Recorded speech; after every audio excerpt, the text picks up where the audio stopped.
We know that diversity is growing and increasing in each and every country around the world.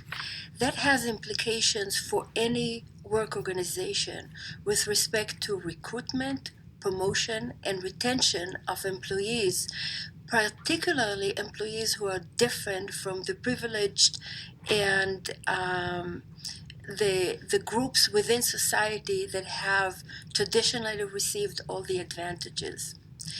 Just as privileged groups may vary from one country to the next, so do disadvantaged groups. And so, for example, in China, urban men of Han descent are the privileged group. White men in America, in the United States, are the privileged group, or higher castes in India. Similarly, the disadvantaged groups vary from one country to the other, and that will relate to lower castes in India, North African immigrants in France, or African Americans in the US. That tells us that we need to be sensitive to understand diversity in its context. So if we practice diversity management in other countries, we need to understand that context. But even within organizations within the United States, you need to understand what diversity means to your particular employees. There might be different groupings or different sense of diversity within the organization. Now, we know that equal rights legislation and affirmative action policies have helped disadvantaged groups obtain access to a variety of jobs. But that in and of itself is not enough.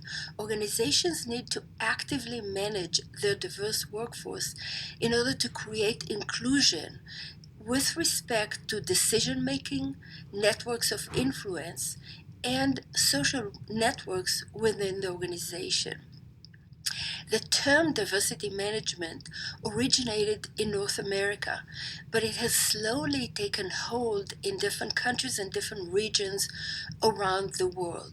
In my book, I offer a definition that is more inclusive and can relate to different regions of the world, but also different types of organizations within the United States. So the definition that I offer for diversity management includes policies and programs that are designed to create a welcoming organizational environment to those groups that in the past and through the present have not had access to employment in general, and more particularly to lucrative jobs and promotions within the workplace.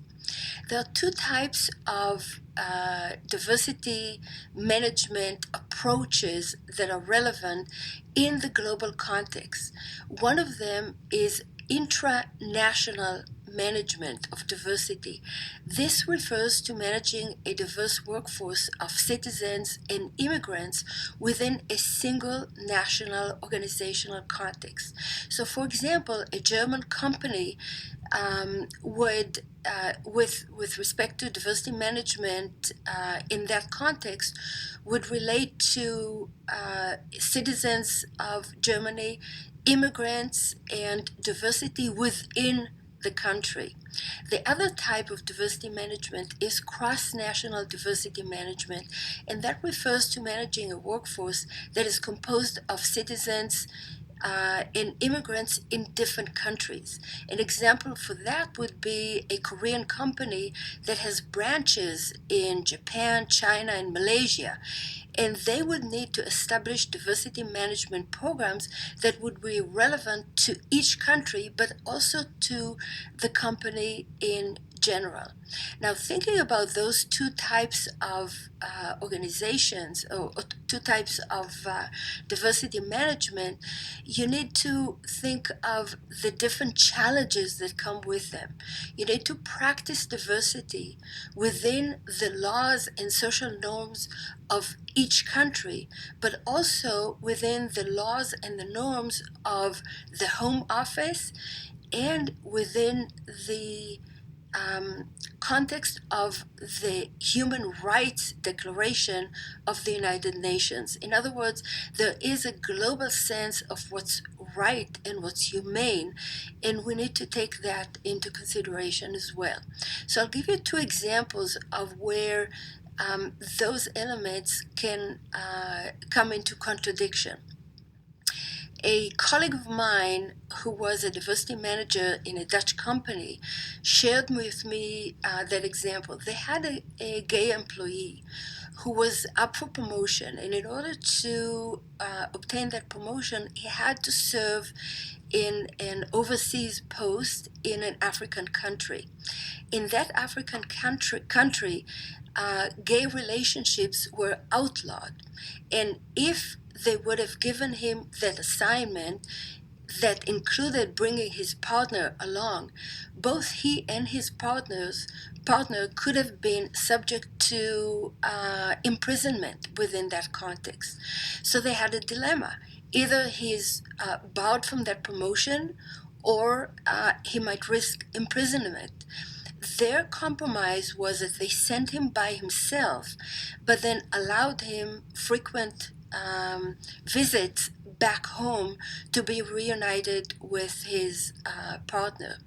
Another example of the intranational diversity dilemma is a Canadian company that hired employees who were immigrants from an African country where bigamy was legal. And so there were a couple of employees who brought with them several wives. They came to Canada, even though this is outside of the law in Canada, it was legal where they came from, and they came with their families. So what does the company do? Do they give benefits to just one wife? To all the wives? They came up with a compromise, and they decided to give benefits to up to 3 wives. In this way, they felt that they came to a compromise by accommodating diversity, yet limiting the financial responsibility and exposure. And so, as you can see, diversity management policies have implications for employees' careers, for employee benefits and compensations, and to the company's bottom line. Clearly, financial considerations are intimately linked with the delivery of the organization's diversity and inclusion mission.